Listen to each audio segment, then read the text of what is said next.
Airin sendiri gimana Bu? Untuk produk Airin sendiri kita sudah berdiri dari 2012. Untuk registrasi produknya sudah terdaftar kurang lebih 120-an jenis produk yang terdaftar di BPOM. Kategorinya beragam, mulai dari facial wash, sunscreen, serum, dan lain-lain gitu ya. Nah itu biasanya disesuaikan dengan kondisi kulit pasien, kebutuhan kulit pasien. Jadi semua pasien itu kita tidak menjual produk secara paketan gitu. Jadi kita tuh merekomendasikan produk itu betul-betul sesuai dengan kondisi kulit pasien. Jadi kalau misalnya ada pasien A dan pasien B, yang satu mungkin rangkaian produknya itu bisa cuma 3 macam gitu ya. Kalau yang pasien B mungkin bisa 5 macam. Jadi kita nggak yang dipaketin satu orang itu harus 5 produk atau harus 10 produk, itu enggak. Jadi memang betul-betul sesuai kebutuhan dan kondisi kulit. Dan karena kita basisnya itu ada klinik, jadi kalau ada pasien-pasien yang memang punya keluhan masalah kulit yang lebih berat, misalnya flek, jerawat berat gitu, itu kita ada dokter spesialis kulitnya. Jadi nanti pasiennya langsung berkonsultasi dengan dokter spesialis kulit. Terus untuk dokter yang selain dokter spesialis kulit, kita ada dokter praktisi estetikanya. Jadi beliau itu yang memang di bidang estetikanya gitu ya. Nah terus kita juga ada treatment juga. Nah treatmentnya itu kita macam-macam, mulai dari basic facial, terus laser, terus treatment yang pakai cairan khusus, misalnya chemical peeling, terus ada juga skin booster, ada juga botox, dan juga macam-macam treatment yang memang untuk menangani berbagai macam kasus atau permasalahan kulit gitu. Nah terus dari segi alat-alat yang dipakai juga, kebetulan kita alat-alatnya itu rata-rata dari Eropa, jadi dan dari USA juga. Jadi ada yang dari Amerika, ada yang dari Kanada, ada yang dari Prancis, macam-macam gitu ya. Jadi memang si alatnya pun kita betul-betul subjektif gitu. Jadi itu sih suka diregister nggak gitu. Gimana? Suka diregister nggak alatnya? Nah, kalau untuk alat sendiri, alat itu biasanya perizinannya itu dari Kemenkes, ya, jadi AKL biasanya. Nah, jadi di setiap alat itu biasanya kita digantungin tuh si izinnya, jadi kita tempelin, biarpun kalau pasien mau melihat itu boleh gitu. Dan termasuk kayak tadi produk-produk juga kita pajang tuh si produk-produk Airin tuh gitu kan, yang terregistrasi itu apa aja.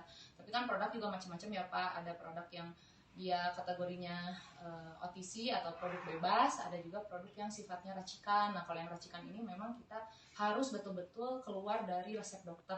Jadi pasien tuh tidak boleh membeli bebas produk racikan kalau sebelum konsultasi dengan dokter.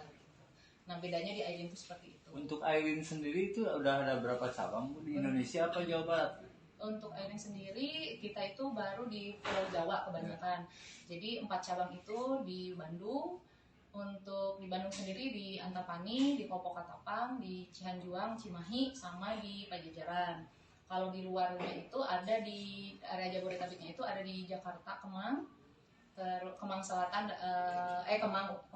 Kemang Jakarta Selatan, terus Bintaro, Bekasi, sama kalau di luarnya itu, di luar Jawa Barat itu Malang dan Tasik. Di Tasikmalaya juga baru buka.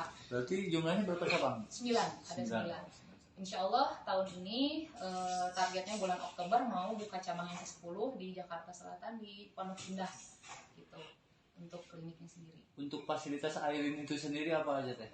Untuk fasilitasnya sendiri kita melayani tadi konsultasi dengan dokter. Terus dokternya ada dokter spesialis kulit, ada juga dokter praktisi estetika, terus ada juga produk ya yang tadi produk-produk Airin sendiri, terus juga treatment atau tindakan-tindakan yang dia tuh macam-macam, ada yang basic facial, ada yang tindakan invasif, ada yang tindakan ablatif gitu. Nah itu biasanya tindakan-tindakan itu yang memang semuanya dilakukan oleh dokter. Dan untuk terapisnya juga kita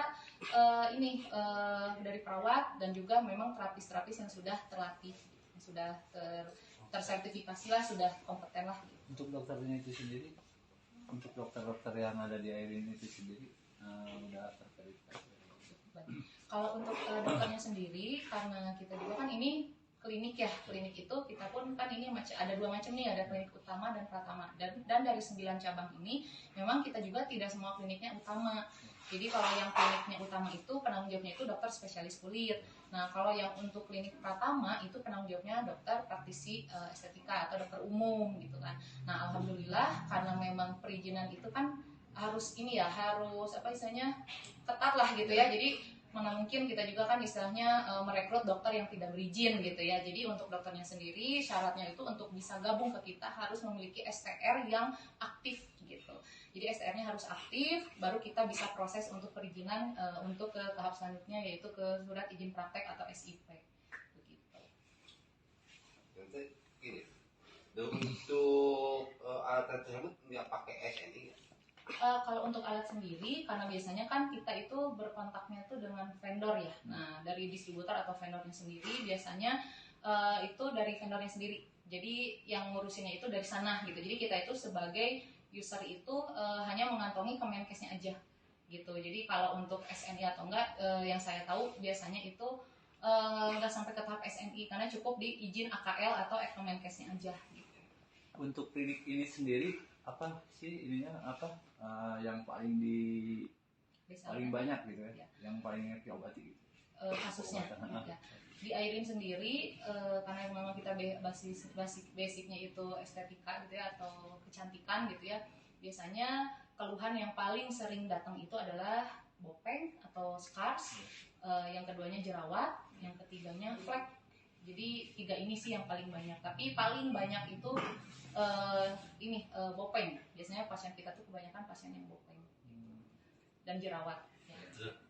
Untuk harapan sendiri buat ke depannya buat dokter sama pasien-pasien tersebut.